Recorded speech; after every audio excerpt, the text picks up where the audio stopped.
اعوذ باللہ من الشیطان الرجیم بسم اللہ الرحمن الرحیم کہہ رہے ہیں وَلَوْ بَاعَ شَيْئَيْنِ صَفْقَةً وَظَهَرَ الْعَيْبَ فِي أَحَدِهِمَا كَانَ لِلْمُشْتَرِ الْعَرْشُ أَوْ رَدُّ الْجَمِيعِ لَلْمَعِيبِ وَحْدَهُ۔ کہہ رہے ہیں وَلَوْ بَاعَ شَيْئَيْنِ، اگر آپ نے بیچا دو چیزوں کو، صفقتاً یعنی ایک بار میں، اگر آپ نے دو چیزیں ایک بار میں بیچیں،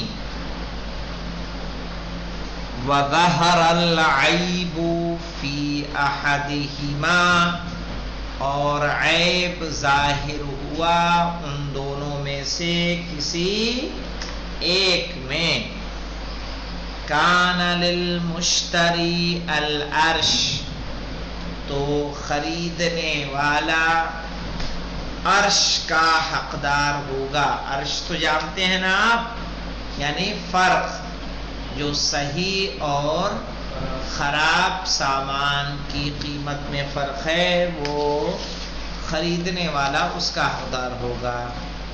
یعنی اس کو یہ اختیار ہے کہ یا تو عرش کو قبول کرے او رد الجمیع، یا سب کو واپس کرے۔ کس کو؟ سب کو، یعنی اچھا والا بھی اور خراب والا بھی۔ للمعیب وحدہ، نہ کہ اکیلا خراب والا۔ سمجھ میں آئی بات؟ کہ اگر کوئی چیز دو ایک ساتھ آپ لے کر آ رہے ہیں اور ایک خراب نکل رہی ہے، تو یا تو فرق کو قبول کرے گا مشتری، یا مشتری کو اختیار ہے کہ دونوں چیزیں واپس کر دے، صرف کوئی ایک چیز واپس نہ کرے۔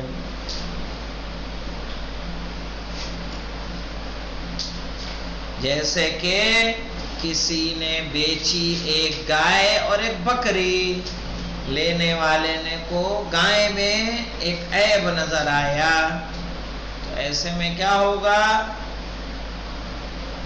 وہ یا تو اس عیب کی وجہ سے فرق جو ہے اچھے اور برے کا وہ قیمت کو لے لے، یا دونوں واپس کر دے کہ نہیں یہ بھی نہیں چاہیے اور وہ بھی نہیں چاہیے، اکیلا خراب کو واپس نہیں کرے گا۔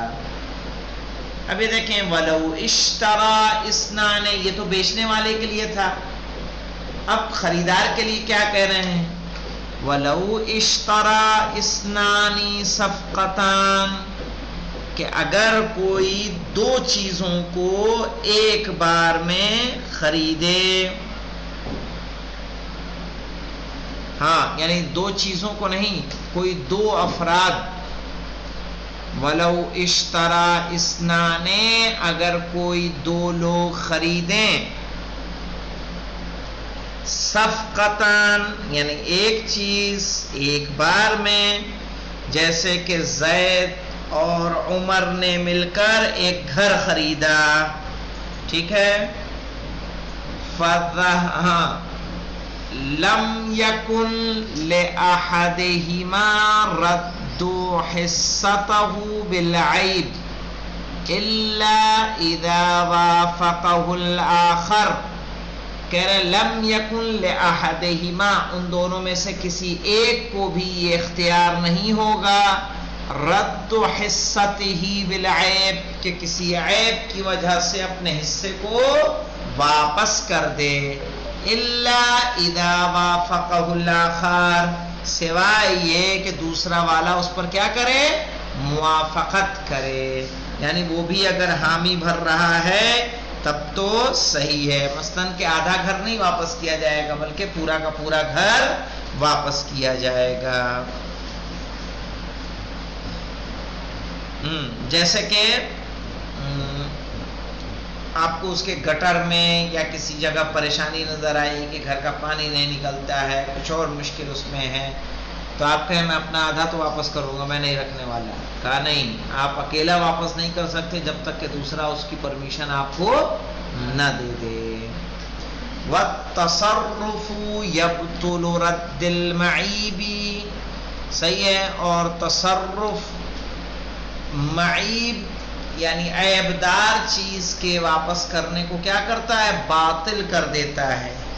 کیا مطلب ہے کہ اگر آپ کچھ اس میں کوئی چیز خرید کے لا رہے ہیں جو عیبدار ہو لیکن عیب کا آپ کو علم نہ ہو اور اس میں آپ نے تصرف کیا تو پھر اس سامان کو واپس کرنا صحیح جائز نہیں ہے، بلکہ آپ کیا کریں گے کہ بائع سے صرف اور صرف اچھے اور عیبدار سامان کی قیمت کا فرق لیں گے.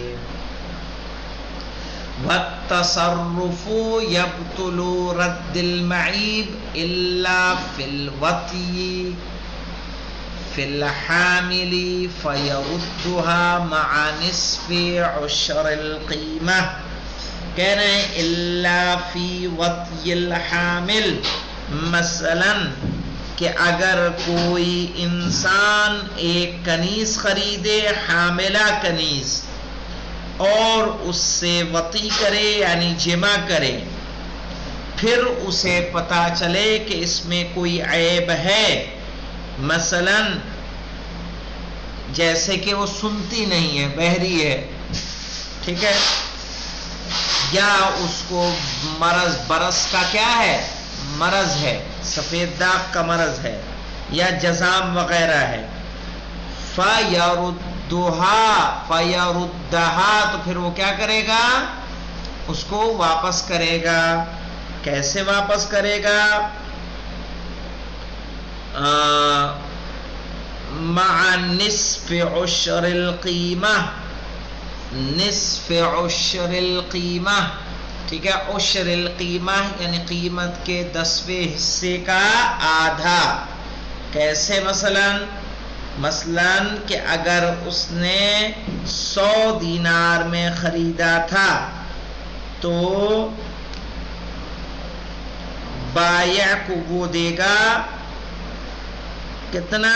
5 دینار اس کو جمع کرنے کا، یعنی کنیز کو واپس کرے گا، واپس کرنے کے ساتھ ساتھ کیا دے گا؟ 5 دینار. نصف عشر القیمہ یعنی جتنی کنیز کی قیمت ہے، کنیز کی قیمت کا 10واں حصہ لائیے اور 10واں حصے کا کیا کر دیجئے؟ آدھا کر دیجئے. تو وہ قیمت جتنی بھی قیمت اس کی ہو، 10,000 50,000 1 لاکھ 2 لاکھ 10 لاکھ، ٹھیک ہے، اس حساب سے اس کی آدھی قیمت آپ ادا کریں گے، نصف عشر. کس لیے؟ کیونکہ آپ نے اس کے ساتھ جمع کیا تھا. پھر سے دیکھیے والتصرف یبطل رد المعیب، کہ اس سامان میں تصرف کرنا عیبدار چیز کے واپس کرنے کو باطل کر دیتا ہے. الا فی الوطی فی الحامل، سوائے یہ کہ ایک حامل کنیز سے آپ جمع کریں اور اس میں عیب کو پائیں، فیردہا تو اس کو واپس کرے گا، مع نصف عشر القیمہ اس کے قیمت کے 10ویں حصے کا آدھا.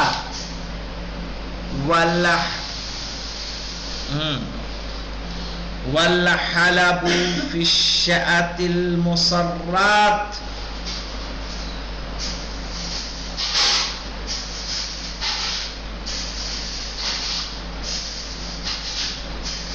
ہاں یہاں پہ دیکھیں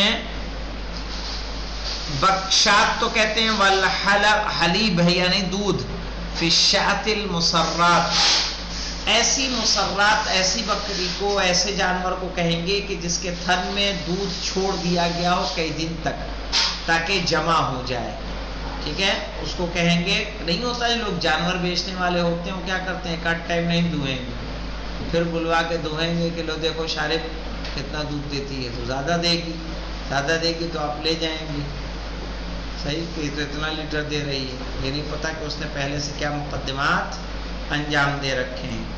تو یہاں پہ دیکھیں والحلب فی الشاۃ المصرات، اور دودھ جو بکری کے تھن میں ہو جسے چھوڑ دیا گیا ہو کئی دنوں سے تاکہ اس میں کیا جم جائے، دودھ جم جائے. تو جب اگر کوئی ایسی بکری خرید لے گا اور اس میں عیب نظر آئے گا تو کیا کرے گا، فَيَرُدُّهَا مَعَ قِیمَةُ اللَّبَنِ، ٹھیک ہے، تو وہ دودھ کی قیمت کے ساتھ اس کو کیا کر دے گا؟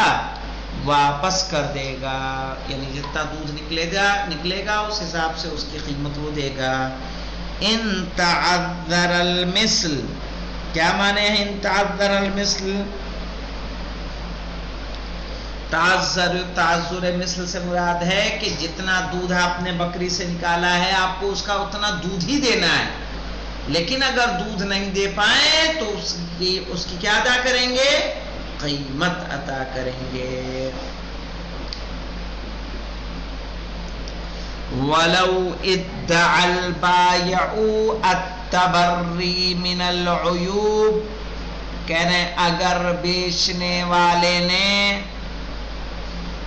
وَلَوْ ادَّعَى الْبَائِعُ التَّبَرِّي، یعنی اگر بیچنے والے نے، ٹھیک ہے، تبری کا اعلان کیا ہو من العیوب، کہہ رہے اس میں کوئی گڑبڑی نہیں، لے جائیے ماں جی بہن جی سب صحیح ہے، ایک دم نیا پیس دے رہا ہوں آپ کو، ابھی نکالا ہے میں نے، کہنا وَلَوْ ادَّعَى الْبَائِعُ، بیچنے والے نے دعویٰ کیا ہو التبری من العیوب، عیب سے پاک ہونے کا، ٹھیک ہے، وَلَا بَيَّنَتَا، اور وہاں کوئی دلیل بھی نہ ہو، وہاں کوئی CCTV نہیں لگا ہے یا کوئی گواہی دینے والا نہیں ہے، فَالْقَوْلُ قَوْلُ الْمُشْتَرِي مَعَ يَمِينِهِ، تو اس وقت بات کس کی مانی جائے گی؟ خریدار کی مانی جائے گی، مَعَ يَمِينِهِ، جب وہ کیا کر لے؟ قسم کھا لے۔ اگر وہ حلف اٹھاتا ہے، قسم کھاتا ہے، تو اس وقت بات گراہک کی مانی جائے گی۔ وَلَوْ ادَّعَى الْمُشْتَرِي تَقَدُّمُ الْعَيْبِ عَلَى الْعَقْدِ، اگر خریدار دعویٰ کرے تقدم العیب علی العقد، کہ جب اس نے لیا تھا اس سے پہلے سے اس میں عیب موجود ہے، اس میں برائی ہے، فالقول قول البائع مع یمینہ، تو اس وقت بات مانی جائے گی بیچنے والے کی، جب وہ کیا کر لے؟ قسم کھا لے۔ سمجھ میں آئی بات؟ ابھی ہم نے جو پڑھا ہے اس میں کیا کیا پڑھ لیا کہ اگر آپ نے دو چیزوں کو بیچا اور کسی ایک میں عیب نکل آیا تو خریدار کا حق یہ ہے کہ وہ اس کی قیمت کا جو صحیح سامان اور خراب سامان کی جو قیمت کا فرق ہے اس قیمت کو قبول کرے، یا جو کچھ اس نے خریدا ہے دونوں چیزیں وہ کیا کر دے؟ واپس کر دے۔ اسی طرح دو لوگوں نے مل کر اگر کوئی ایک چیز خریدی ہو ایک سودے میں اور عیب نکل آئے تو اس عیب کی وجہ سے کوئی ایک انسان اس چیز کو رد نہیں کر سکتا، واپس نہیں کر سکتا، سوائے اس کے کہ جب تک دوسرا بھی موافقت نہ کرے۔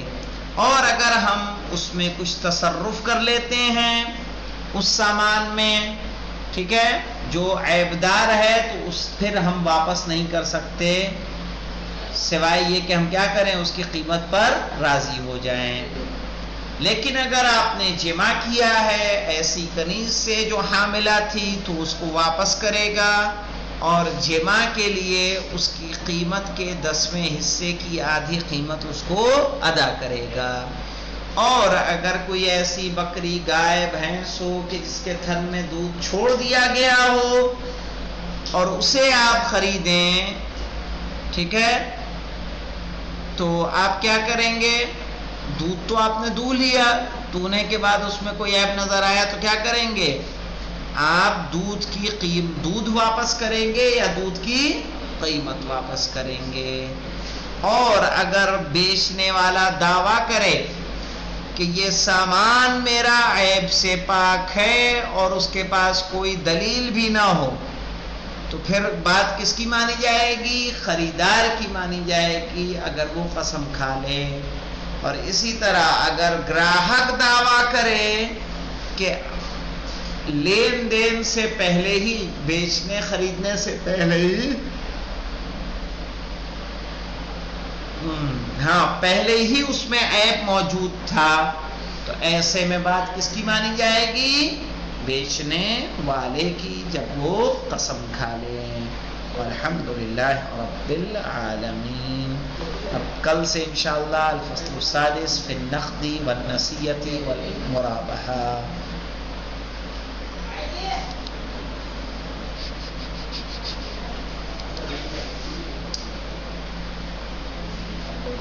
بس یہی 6 مہینہ چلے گی، اس کے بعد شرائع چلے گی نا جناب.